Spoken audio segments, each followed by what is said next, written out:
আমি কোনো অবস্থায় তোমার থেকে তোমার স্ত্রীর অধিকার দাবি করব না। এটা লোক ঠকানো হবে শ্রী। তুমি কাজটা কি করে বলছো আমাকে করতে? মা যদি সত্যিটা জানতে পারে না, যা শেষ হয়ে যাবে। মা সারা জীবন আমাদের শিখে এসছে যে কোনো কিছুর জন্যই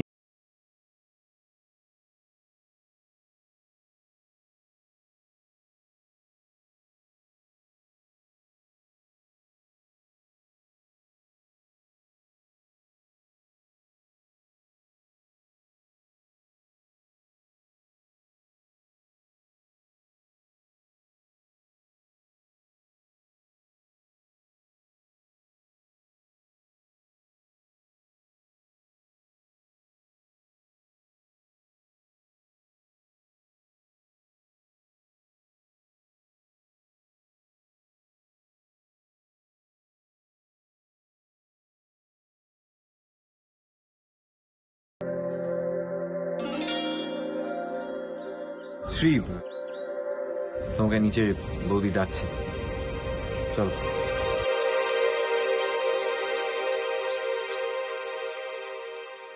শ্রী, সকলে নিচে ডাকছে।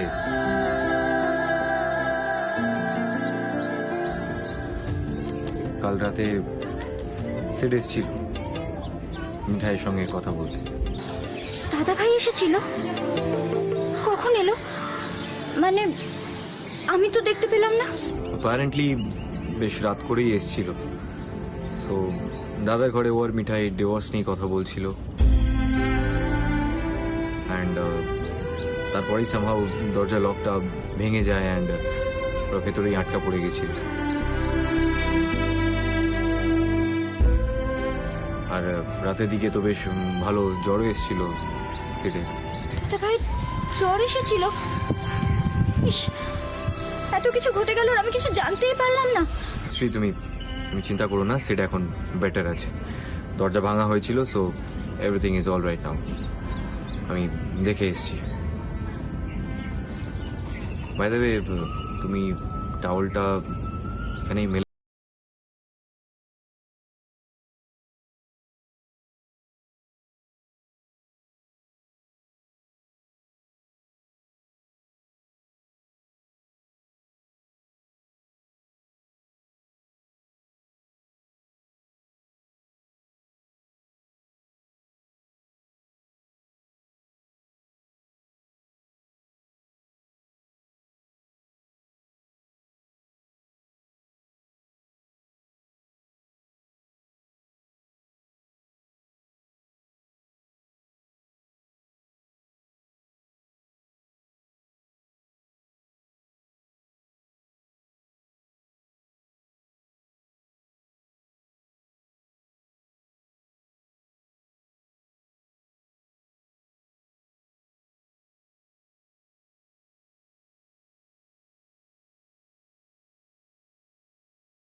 তোমার কোনো প্রবলেম হলে তুমি কিন্তু বলতে পারো আমাকে।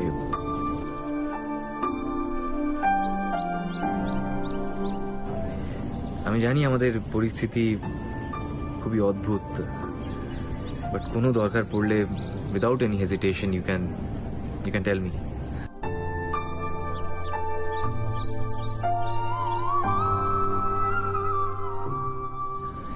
মনে হলো কথাটা জানিয়ে রাখা ভালো।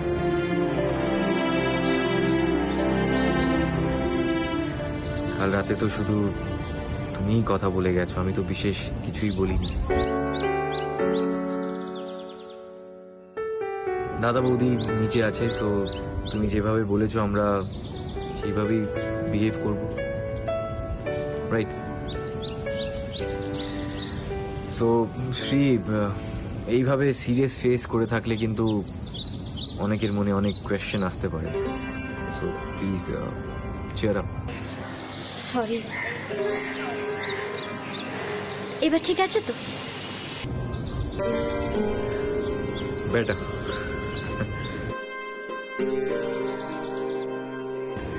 আচ্ছা শ্রী, আর একটা কথা, নিচে গিয়ে জিজ্ঞাসা করার স্কোপ পাবো না, সো তোমার যদি কোনো আপত্তি না থাকে তাহলে কাল পরশুর মধ্যেই একটা নতুন কলেজ জয়েন করতাম। ও মা, এ তো খুব ভালো ডিসিশন রাতুল। আর আমার আপত্তি কেন থাকবে বলো তো? Thank you, thank you. তোমার সব বইপত্র তো ওই বাড়িতে আছে, তাই না? ভেবেছিলাম অল্প অল্প করে নিয়ে আসবো, অনলাইন ক্লাসও তো চলছে। কিন্তু আমারই বেশ অনেকগুলো ক্লাস মিস হয়ে গেল। তুমি চিন্তা করো না, আমি তোমার বইপত্র এনে দেবো। তুমি তোমার অনলাইন ক্লাসে স্টার্ট করো, তোমার বইপত্র টাইম মতো চলে আসবে। আর আমরা যত তাড়াতাড়ি কাজ করানোর মধ্যে ঢুকতে পারবো ততই বেটার। নিপাকে বলবো ও বইগুলো সব গুছিয়ে রাখবে, আর আমরা তো ও বাড়ি যাবোই, তখনই নিয়ে আসবো। তোমায় আর শুধু শুধু কষ্ট করতে হবে না। তার মানে তুমি আমার কোনো রকম সাহায্য তুমি চাইছো না, তাই তো?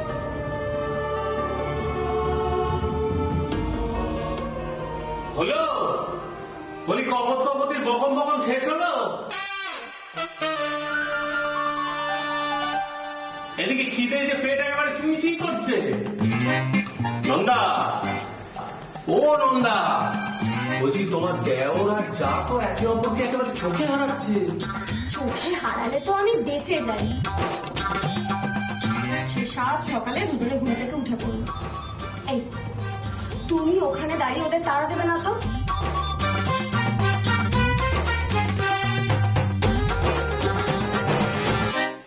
তুমি বরং গিয়ে দেখো না সিডার কতদূর কি হলো। ওকে খেতে দেবো, তারপর ওষুধ দেবো। মিঠাই একা ওর ঝামেলা সামলাতে পারবে না। সেই ছোটবেলা থেকে তো দেখছি একটু শরীর খারাপ হলেই বাবুর মেজাজ খিটখিটে হয়ে যায়, কারণ কোনো কথা শোনে না। যাও না। হ্যাঁ, দেখছি দেখছি। আমার হয়েছে যত যন্ত্রণা, একসঙ্গে দুজোড়া কপত কপতিকে সামলানো কি মুখের কথা?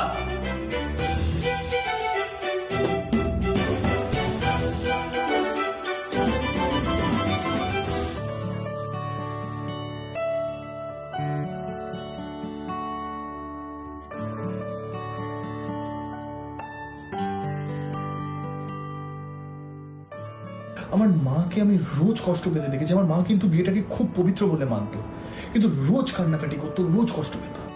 অ্যাটলিস্ট আমি এইভাবে জীবন কাটাতে পারবো না মিঠাই।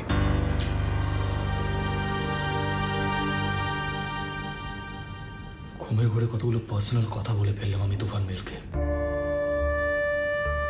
আমি কখনো এত পার্সোনাল কথা কারোর সাথে শেয়ারই করিনি। ভগবান জানে আমার কি হয়ে গেল। তুফান মিলও কি না কি ভাবছে এখন আমাকে নিয়ে।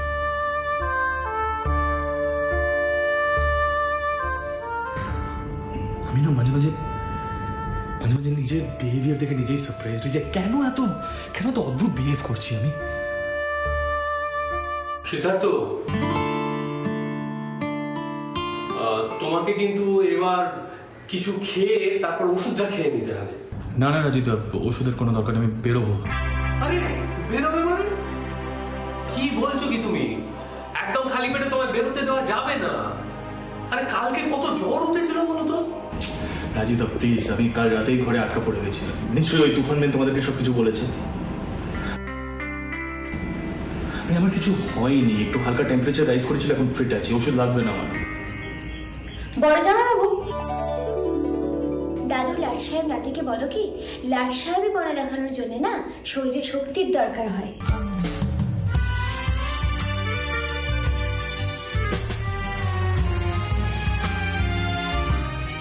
কাল রাতে তো একেবারে নেতিয়ে পড়েছিল, মাথা যন্ত্রণায় কুকোচ্ছিল, জানো এত মাথা যন্ত্রণা করছিল।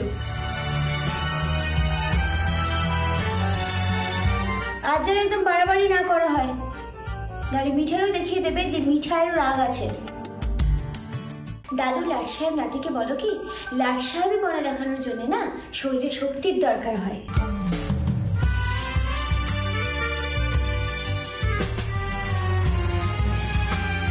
কাল কাল রাতে তো একেবারে নেতিয়ে পড়েছিল, মাথা যন্ত্রণায় কুকোচ্ছিল জানো, এত মাথা যন্ত্রণা করছিল। আজ যেন একদম বাড়াবাড়ি না করা হয়, নাহলে মিঠাইও দেখিয়ে দেবে যে মিঠাইয়েরও রাগ আছে। সিদ্ধার্থ, শুনলে তো? রাজীবদা, আমাকে এক্ষুনি অফিস যেতে হবে, আর এখন তো যদি আমি না যাই আমাকে ইমিডিয়েটলি ল্যাপটপ নিয়ে বসতে হবে। সো ঈদ হবে, আমাকে এখান থেকে বেরোতেই হবে।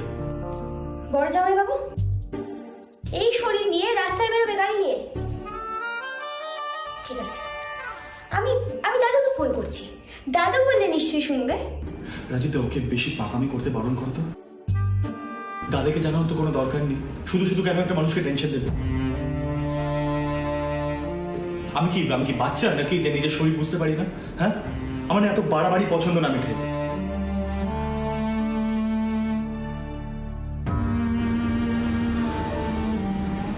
রাজীবদা, বলছি ও তোমাদের বাড়িতে যে কাজটা করতে এসেছে সেটা করুক, তারপর যেন ও নিজের মতো মনোভাব ফিরে যায়।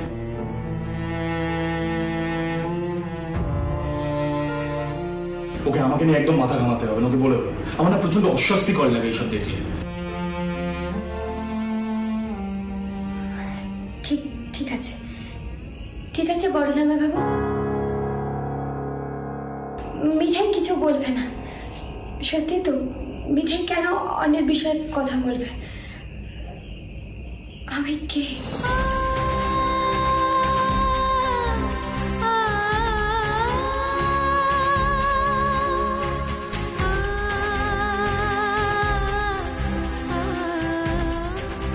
মিঠাই, ও মিঠাই, আর শোনো, উফ, আমি আর পারি না ভাই সিদ্ধার্থ।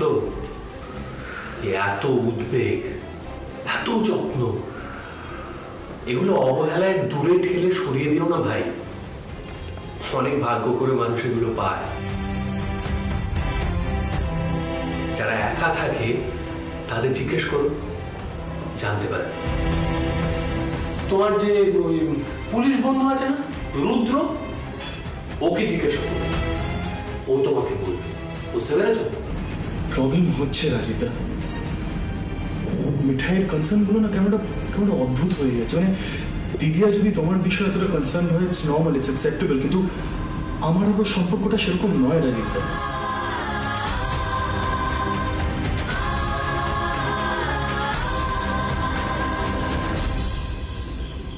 গোপাল, মিঠাই সব ছেড়ে শুরু কেন নিজেকে কন্ট্রোল করতে পারছে না বলতো?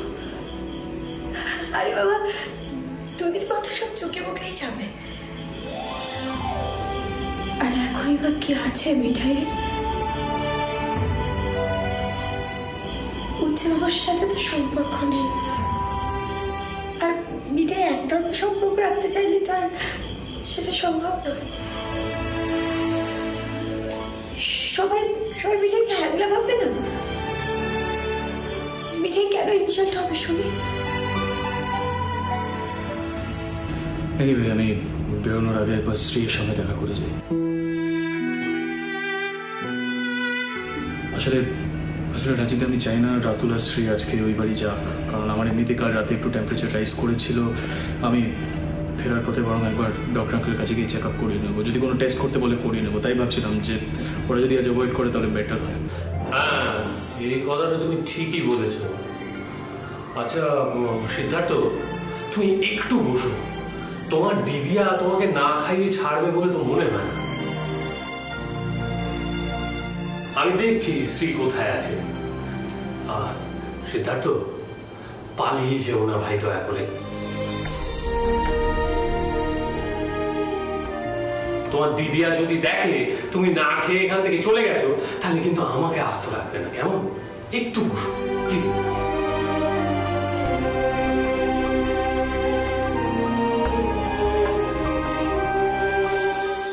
দীপাটা যে কেন ফোন ধরছে না কে জানে? ফোনটা রেখে দিয়ে কোথাও গেল নাকি?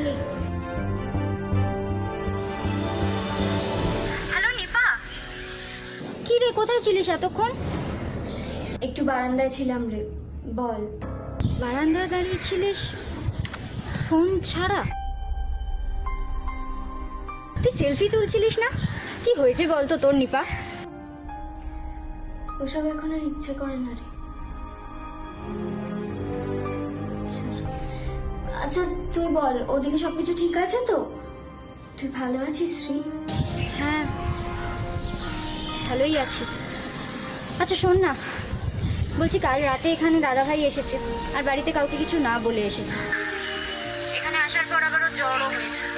তুই একটা কাজ কর, হ্যাঁ তুই বরং বাড়িতে সবাইকে বল আমি আজকেই যাচ্ছি না, 1-2 দিন পরে একেবারে যাব, ঠিক আছে?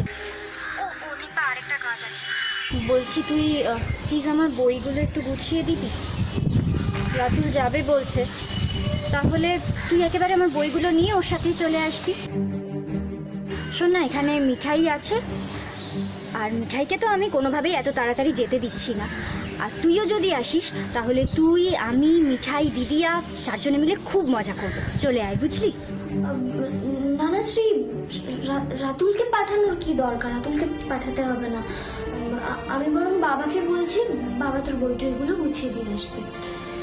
কিন্তু তুইও তো আসবি, আর শুধু শুধু কাকাইকে কেন ব্যস্ত করবি?